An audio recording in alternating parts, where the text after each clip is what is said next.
Congressman, you were talking about civil service law and lawsuits to try to protect civil servants being one of the fronts on which the opposition can proceed. What are you seeing as the other potential fronts on which the opposition can advance in very short notice?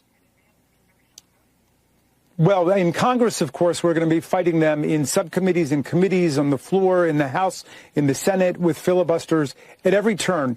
But popular protest is going to become very important here, and it's going to look very different from the first Trump administration. Everybody remembers, 1 million people gathering for the Women's March, and I have no doubt we could get at least that many, if not 5 million. But we also know that Donald Trump has just pardoned 1,500 Proud Boys, Oath Keepers, violent insurrectionists, cop assaulters.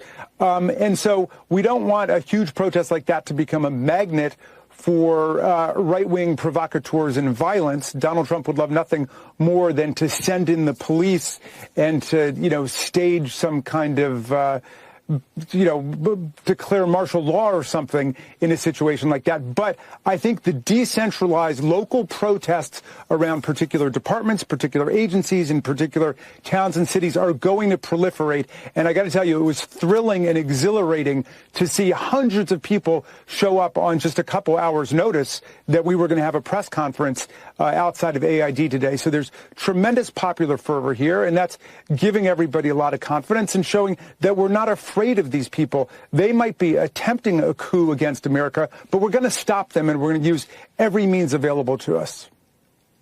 Congressman Jamie Raskin. Hey guys, I know half of me is saying they can't help it. They're brainwashed. They tune into MSNBC. They believe all this stuff.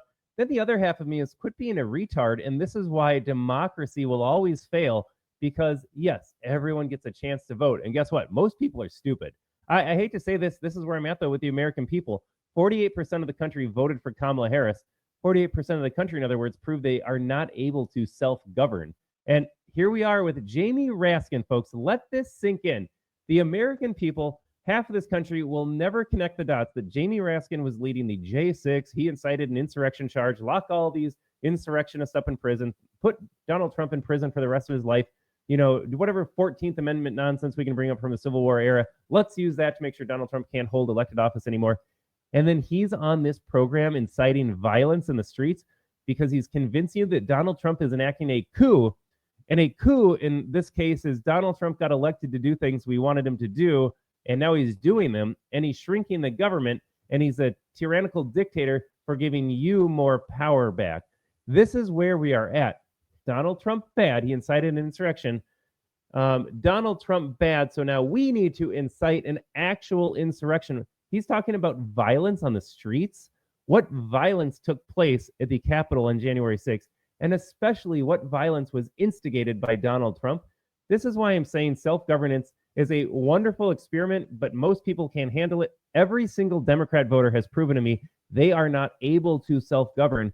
When I call for a benevolent philosopher king, Democrats are the reason why, because they will elect people like Jamie Raskin to go out here and immorally, illegally usurp power from an elected president and call for violence right after he denounced political violence. This is what Democrats do, though. They actually don't have a problem with political violence.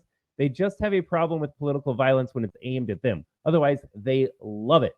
Do I need to point out the fact that in the 20th century, communists murdered over 100 million people? But yeah, Democrats and communists don't like political violence. Yeah, spare me all of that here.